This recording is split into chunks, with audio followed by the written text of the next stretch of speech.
All right. Sorry about that, ladies and gentlemen. I just wanted to kind of like,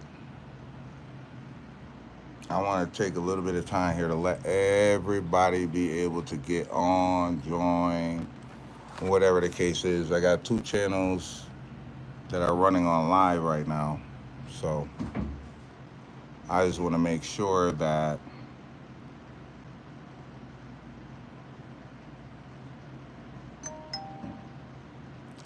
I just want to make sure that I just want to make sure I can see everything that's going on here, so I can respond to comments if necessary and if need be.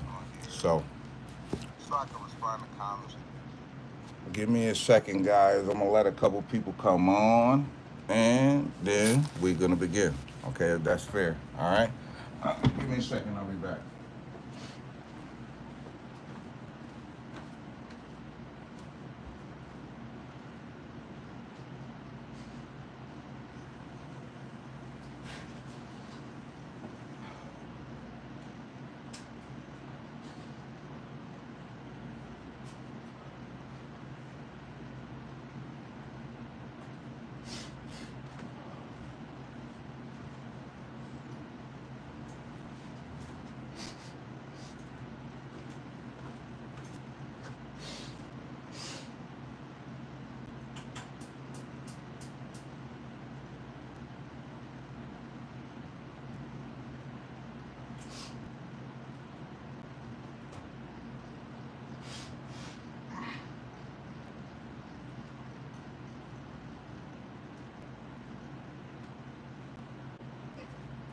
All right, ladies and gentlemen.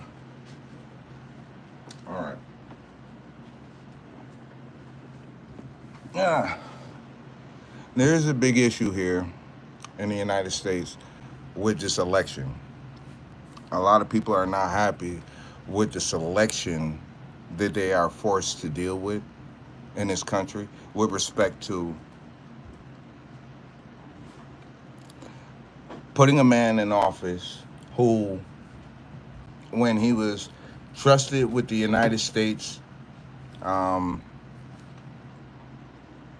he did something. He went a little bit further. Whenever he didn't get his way, he waged a race war or a race riot. That's what he did. Um, and a lot of people lost their lives because of this. And not only did a lot of people lose their lives behind it, a lot of officers lost their lives behind it. Okay, so we have to ask ourselves: is this really a viable choice? Is this the American way? We understand why Biden is stepping down, and I most certainly commend him for that. I voted for him because I thought that he was going to be more than capable. But at this point, I would not vote for him. I would not vote for Kamala Harris. I would not vote for Donald Trump. I would not vote. So this means something has to change. And a lot of people will not vote for these people. So this means while we have the time, somebody has to jump up out of the blue, out of nowhere, shoot through the ranks, and take control of the situation. All right? We let Donald Trump in thinking that Donald Trump had fiscal knowledge. Donald Trump is the reason why commodities went through the roof, but gas stayed low. He created an economic tragedy by allowing inflation to soar. So now, all over this country, you're paying $10 for a gallon of milk. And the United States dollar is not more valuable than it was 10 years ago. So why are we paying so much more? Why is inflation out of control? This is something that nobody's paying attention to. But I'm pretty sure when you take $100 to the grocery store, you say to yourself, my $100, sure, you can say whatever you want to say. Russian or anything else. Go ahead, say whatever you want to say. Um, but if we don't get this under control, this is what's going to happen. You're going to be paying in a year's time $20 for a gallon of milk, $20 for a loaf of bread. This is ridiculous. It's like this because the United States refuses to redenominate their dollar. Okay, but this would essentially put the United States ahead of everybody, ahead of the rest of the world. You know why? Because if we redenominate our dollar to give it its exact value, we will have buying power over all of the other countries. But the United States is prideful. This is something that we got to do in order to regain control of fiscal responsibility in this country. Otherwise, inflation is going to destroy everybody. If you call Zillow and you tell them you got 300 grand for the purchase of a home today, they're going to laugh at you. They're going to be like, what are you looking for? 3 bedrooms? Yeah, right. Well, it's to the point where one home is going to cost you $1 million. Now, what is this going to do for your grandkids? What is this going to do for your kids? Maybe you own a house, but maybe a house not worth much because you're not putting the work into it. Okay. So even if you were to pass that house along to them, sure, you begin them 10, 20, 30, maybe 40 grand, but that's about it. It doesn't matter. When was the roof done? When was the kitchen remodeled? When was the bathroom remodeled? What did you do to the floors? Is it a drop ceiling or is that a natural ceiling? What's going on here? This is all strategic. In order for the United States to be able to move forward, I don't know that putting Kamala Harris in the White House is a wise idea. We don't know anything about this woman. We don't know anything about this man other than he's going through a lot of trials and tribulations. The United States government is showing the world who it is that we're working with, okay? And at the same time, too, it's like, if this is what we're working with, what really are we working with? Our hands are going to be tied. Sure, a lot of people who like to see racial riots, racial wars, they for this. But what people are not understanding is that this imbalance of justice is going to lead to an even bigger injustice that eventually this is going to fuel something that you're not going to be able to stop. And it's not going to be about who's black and who's white. It's going to be about who's rich and who's poor. Okay. So Donald Trump, of course, wants to get back in there because he cannot secure his financial stability without keeping people who are already impoverished where they are. This is not the American way. This is not balance, okay? Kamala Harris, we don't know nothing about her. We know that she goes in a little kids' classrooms and read books to the kids. We know that she dances on TikTok. We don't know nothing about this woman. Another problem that we have is that, the United States has not seen an African American president go in office that had ties to slavery. And so because of this, there's a racial imbalance that is unequal and it's going to stay that way. Another problem that we have is there is an inequality when it comes to firearm possessions. The United States Constitution states that everybody, black, white, yellow, green, purple, neutralized citizen, shall bear arms by right, not by our discretion. Sure, little kids don't need guns. We see what little kids do when they got guns. The only way to put the balance there where there is no balance is to say everybody can have a gun if you meet this criteria. This is going to prevent two things: an invasion into the United States of another country, okay? Because if everybody is armed, put your boots on the ground. If you want to, you got a problem. Another problem that we would have is that there would be an uptick in violence, okay? But the law would be clear. If I was president, I'll make sure that everybody could have a firearm under certain circumstances, okay? I believe that everybody should have the right to bear arms. This is something that's infallible. You cannot change what's already there, and they've done a great job at destroying what's already there to feed the needs of certain people. And I know Congress is not ready for this, but Congress wouldn't have a choice. It would be the first thing I would address. Because if I can address the gun rights in this country, then that means I can balance out crime in this country. The only reason why people stealing your SRT is because you're not armed. What you gonna do, run outside with a baseball bat? They done pulled off already with your car.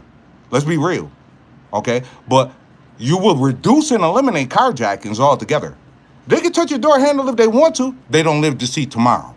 Do you understand what I'm saying? This is justified. So when the police are chasing a suspect and he grab your door handle, but the police is nowhere to be found, but you know that he's being chased, you clap him. You did the police a favor. You're not going to run. You got the right to bear arms. You have no reason to run. Stay in your car. Donald Trump said something about giving law enforcement officers, this is just to secure a law enforcement vote.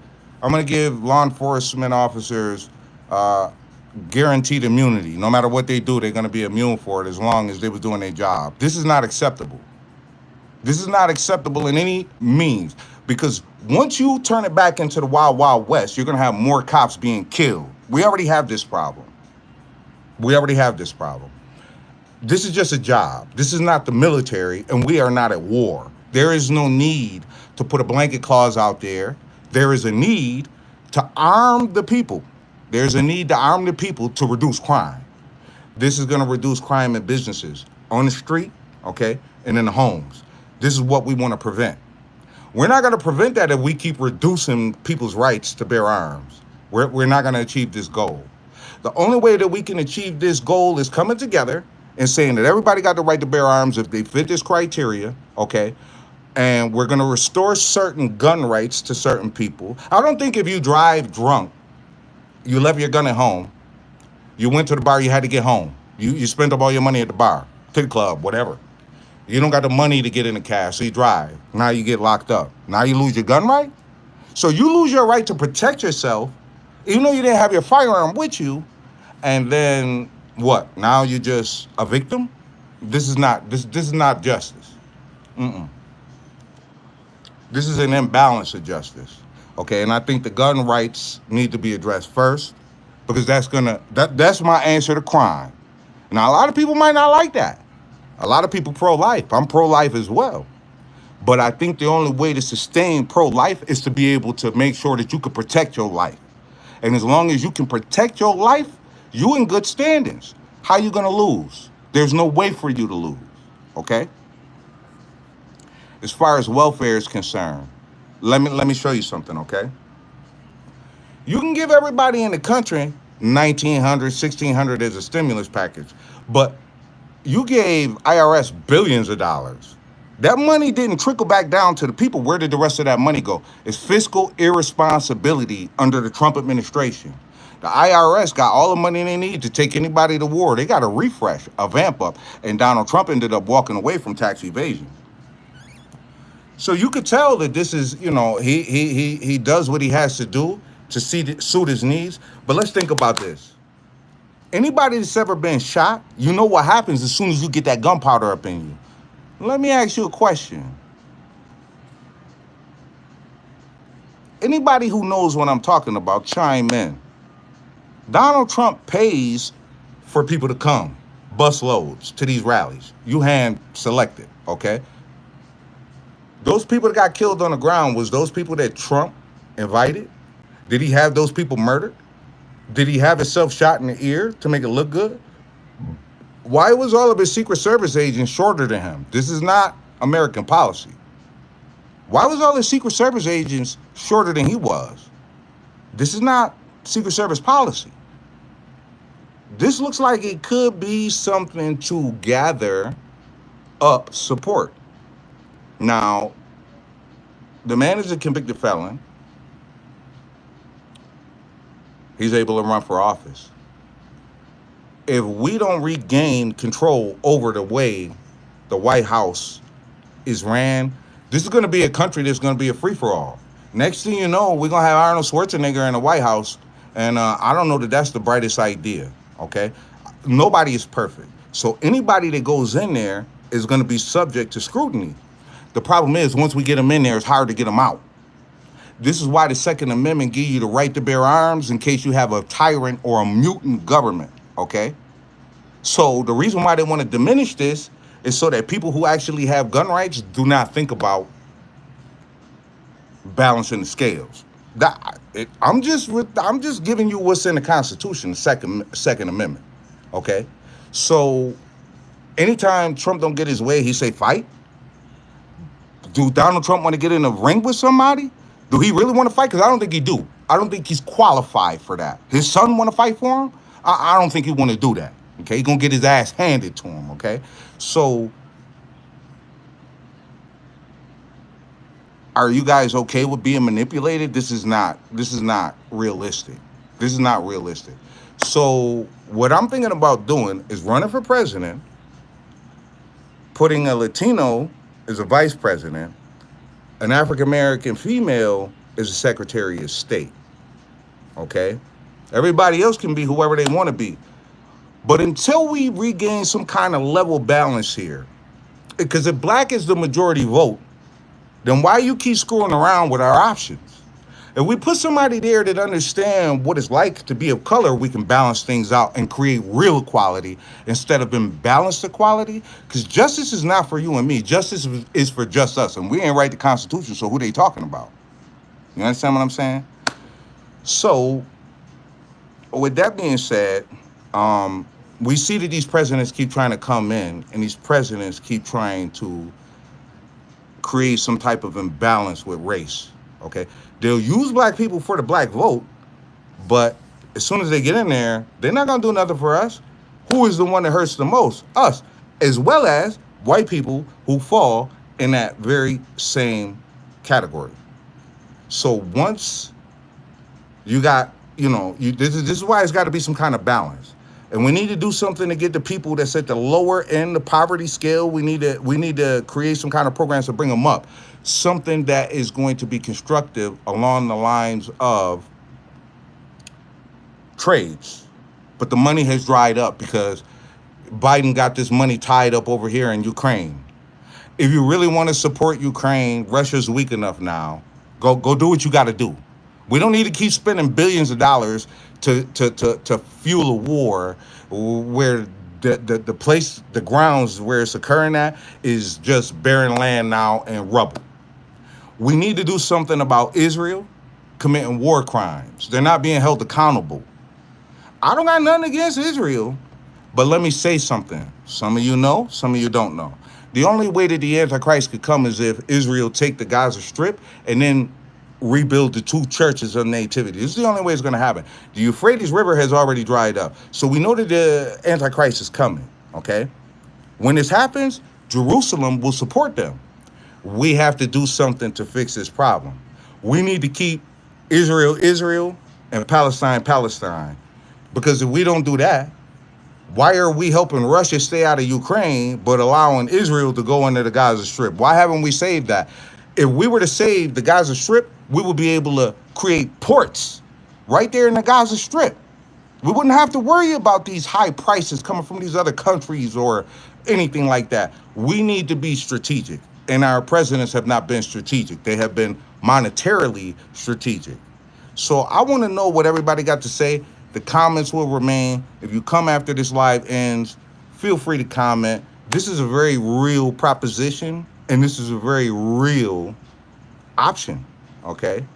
So I want to know what everybody got to think. I will see you guys in the comments. And until next time, ladies and gentlemen, peace.